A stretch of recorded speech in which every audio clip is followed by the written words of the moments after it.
Superman 2025, I really enjoyed it. This is my spoiler movie review. So before we begin, hit that subscribe button and notification button right now as I'm saying it. Click, do it. Thank you so much. I appreciate it. And let's get straight to it. 2 thumbs up, 8 out of 10.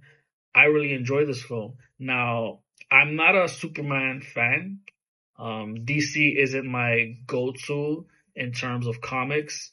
I'm a Marvel fan, even with video games, I'm a Marvel fan. That's just pretty much where I invest my time in. Not so much. I do like small events when it comes to comics. I don't collect a massive amount of comics. Same with DC, depending, particular event, small issues. But I'm a big Marvel guy, and I love the Marvel films, even if they fell off for a while now. Thunderbolts was awesome again. Haven't seen my review for that. Please check it out. But Thunderbolts was awesome, and I'm hearing Fantastic Four is pretty good. So it seems like it's getting back on track. But Superman, this is about Superman.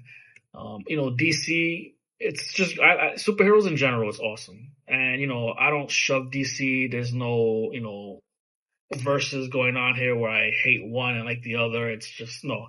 I like Marvel, but I have things that I like about DC. And Superman, not a favorite character for me in the DC universe, in the comics, but this movie was fun. Like, James Gunn kind of, he even said that his Superman is weak. And I think that right there was what made me fall in love with the film and this version of Superman, because the thing with Superman, he's just the strongest and OP, in that whole universe. And I'm just like, I don't like characters like that. So my favorite character in the DC universe is Green Lantern. It doesn't matter who's Green Lantern, usually Hal Jordan, but it doesn't really matter which Green Lantern, because I just like the idea of Green Lantern. I like the power ring, what you can do, the whole thing about that. Green Lantern is my go-to character when it comes to DC. So what's great about the Superman film, where he gets beat up, he's still strong, but he's not like super powered, OP. He's down. He's somebody that I can root for to want to win when he is losing. And what's great about this film is that you see elements when he's down and out and he's getting help to recover from his robots when he's in the fortunate solitude for the sun. But what's good about the universe is that there are other metahumans, superheroes already established. You have Guy Gardner, Green Lantern, Hawk Girl, you have Mr. Terrific, and, Superman is just not the only character that is known at the moment. There's not sporadic here and there. There might be other people in this world that's, saving other people, and, it's like they're already known. And I think the way James Gunn handled this new universe was what should have been handled for the DCU prior, Snyderverse. What the problem with that was that, the executives or so, they were rushing to catch up to Marvel. They made the film a little bit more darker too, this tone of the series. And to me, it just took away. I don't really like so much darkness tones of, so much of a dark tone for my superhero films. I like a little bit more lighthearted. There can be dark elements if you want to have a film that's kind of dark, sure. But it just felt like a lot of the films had just that dark element. And I liked Man of Steel. It was my favorite Superman movie at the time. I didn't care for the Christopher Reeve films. I know they're beloved, 1 and 2 at least. I just never really cared for them. Again, I was not a Superman fan. But Man of Steel, I really enjoyed and was hopeful for the Snyderverse, what they were trying to do. But the way they handled it, and then what I knew of the story of what, he was trying to do, Zach, I just wasn't for it. I maybe like 3 films in that whole universe, but Man of Steel was one of them. And it was my favorite Superman film at the time. Having watched James Gunn's film, this Superman easily beats that because it just was more lighthearted. I had more fun with it. And it was more comic booky animated film. I really enjoyed it. You have great characters. Someone like Lex Luthor, who's one of the top DC villains, apparently, which I'm aware of, but I don't really care for him in the comics. I know what he's capable of. I just never liked him in the comics. I don't care for him in Superman Returns. Kevin Spacey, I thought he, brought him out a little more of an interest to me as a character and the way he portrayed him, but that film was trash. But Nicholas Hoult as Lex Luthor. If you don't know Nicholas Hoult and you're watching this, he played Beast in the X-Men films, the Origins, not Origins, First Class, and so on. And he's done a lot, this guy. Like, he got paid, I've heard, $2 million, the most out of all the actors. And, he's a great actor. He does a good job. And his Lex Luthor, I was very entertained by. I really enjoyed him as Lex Luthor. Fun fact, if you didn't know, he actually auditioned for Superman, lost the role to David Cornsweet, who I thought, Cornsweet, if I jacked his last name up, sorry, who did an amazing job as Superman. But it's funny how he was cast as the villain instead. So that kind of plays off to where I guess the actor could be like, oh, he beat me in the role, and now I'm against you. And actors use different methods to their acting. So I thought that was pretty cool.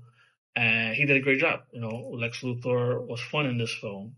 Guy Gardner, Nathan Fillion, I wanted more of him. He was great to see on screen. Weird haircut. That's how he was in the comics. Even though I figured they could have shaved it a little bit more in size to really be accurate, I just enjoyed him in there. I thought he was just a jerk, And you have Hawk Girl, who was probably my least favorite character. I didn't really care much for her. I like Isabella Merced, but I just was like, Hawk Girl. Mr. Terrific was cool. I missed out on the fight scene that he had when they were going to looking for the pocket universe machine. I had to step away to the restroom, but I missed that, and I heard that was a great scene, so that's kind of a bummer, but I'll definitely see the movie eventually again, and I'll catch that then. Eddie Gathegi, he played in X-Men First Class the character of Darwin, who, he just was crapped on in that film. Like, his character was pretty strong in the comics. It's pretty strong in the comics. He can adapt to things, and the way he went out in First Class was trashed, even though he was kind of promised of having more of a role in the future films, but that never happened. So for him to come back in the comic book film with the character of Mr. Terrific, he was cool. I've seen stuff of Mr. Terrific, so I was aware of who he was as a character, or is as a character. And, Rachel Brosnahan, jacking her name up. Rachel, she played Lois Lane. She did a great job. She was awesome. I fell in love with her, Lois Lane. I thought she was great to be on screen, and she just really brings that element next to David. They're just great with each other. And Jimmy Olsen, a character that's just like, Jimmy Olsen. He's apparently, the ladies love him in this film, and he doesn't really do much other than they just love him. And I just thought that was a pretty funny take on how they handled Jimmy Olsen. It was fun, to see Krypto, who I really don't care for in the comics, the dog Krypto. It was a nice element to have him involved in this film alongside Superman. And you realize he's just watching the dog for his cousin, Supergirl, who you see in the ending. She'll be the next film coming out, in Supergirl Woman of Tomorrow, I think it's called. And if you don't know the story, if you're wondering if you've seen it yourself, or you're like, why is she drunk? What's her problem when she drinks? Apparently, I believe in the comics, she drinks to get over the situation of what happened to Krypton. She's older than Superman, so I believe she was around at that time and was able to escape.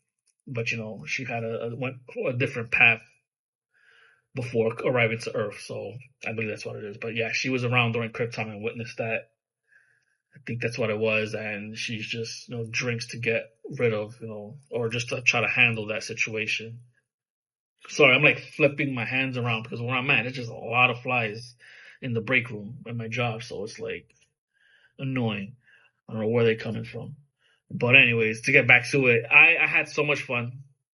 A lot of characters in the film. I Metamorpho, who, I would like to see him have a bigger role in the film, but he was substantial for what he had to do in holding Superman down when he was trapped in the pocket universe. And then Superman helped him to get his son and release him. He went off. You had Maxwell Lord shown as an Easter egg. At least in the TVs, they're talking about Lex Luthor when he got exposed. And if you don't know who Maxwell Lord is, you may be familiar with him in the Wonder Woman Part 2, 1984, I believe, where he was pretty much the villain next to Cheetah, played by Pedro Pascal. So Maxwell Lord is in this universe, but instead he's played by James Gunn's brother. I forget his name. He played Kraglin in the Guardians of the Galaxy films. So he's Maxwell Lord now, and he'll be in Peacemaker. Peacemaker had a little Easter egg. He was shown on the TV talking about Superman, John Cena, and Peacemaker season 1 apparently was good. They came out with part 2, which I don't think it retcons season 1, but it's more following what the events of this new universe, because season 1 was Zack Snyder's universe, but now he didn't recast Peacemaker James Gunn. He just kept John Cena in the role, so he's back. So Peacemaker is there, and there are definitely other characters. The Lantern show is coming out, Green Lantern. So you have Howard Jordan already cast. You have John Stewart. John, the other Green Lantern, I forget his name. He's going to be in the show, and then eventually Guy Gardner is going to show up, I believe, in that show. But also in the Peacemaker season 2, Hawkgirl and Guy Gardner and Maxwell Lord are in that. So it's the universe is happening. Characters are being introduced. Supergirl, will be the next film, but they have been doing TV shows and animated shows which coincide with the greater of the DC universe, of James Gunn's universe. You have, his name escapes me. He played Crossbones in the Marvel films, Captain America films, Crossbones. Damn, I forget that name. The actor, I mean. He's playing Rick Flag Sr., and Rick Flag Sr. that he's playing is Rick Flag Jr., father, senior, from the Suicide Squad film that James Gunn did, that John Cena's Peacemaker character killed. He killed the son. So the father has been shown in the animated films. He's in Superman. Pretty sure he's in Peacemaker, the show. And we'll see how they introduce that, if they're going to follow along, him having killed the son, if that's still a thing, or if they wipe that, I'm not sure, but I'm pretty sure it's still a thing. And what's funny about that is that the actor playing Senior looks not so much older than Junior, but I guess, they look kind of similar in age, so it's like a little weird. That's why I'm not sure if the casting for Junior, or at least Suicide Squad, the Suicide Squad movie, is part of the same universe. But anyways, everyone's introduced, and the way they handled it is how, if they were trying to catch up to Marvel, it should have been. Not tease us here and there, or, or rush it, but like already make it a thing with these characters that they're involved, and they're on the TV doing things. Like, it should have already been established and not teased and then introduced, and one way or another in their own films. Just already have them there. And the way this film Superman is doing it, I think it's starting on the right foot in building this world. Gods and Monsters is the first chapter of what James Gunn is doing, and from what I read, he's leading on to the way we're supposed to like head to, like a big, I guess, like a finale or source, or at least what would be considered kind of high, like Infinity War, or we had Thanos and Endgame, to where it leads to that before I guess it continues. It's not what we would expect, I've read. So that was an interesting comment on, so where is this going? So yeah, I mean, I really had a blast. The set pieces, the way it looked, I enjoyed it. It was the lightheartedness, the colors. I was involved with the acting, the characters, the portrayal, and it was fun. I had a blast with it. 8 out of 10, 2 thumbs up. If you haven't seen it, please check it out, especially if you're a comic book fan. And, I know there's a whole thing with, we want the Snyderverse back, and people hating and stuff. No. If you like Superman, you want to have fun and you're glad to see that the character still lives no matter who is Superman, check this movie out, enjoy it for yourself. And maybe you won't, but you have to check it out. I thought it was a blast, and I definitely want to see it again. And yeah, that's my movie review. Check it out. Till next time. Later.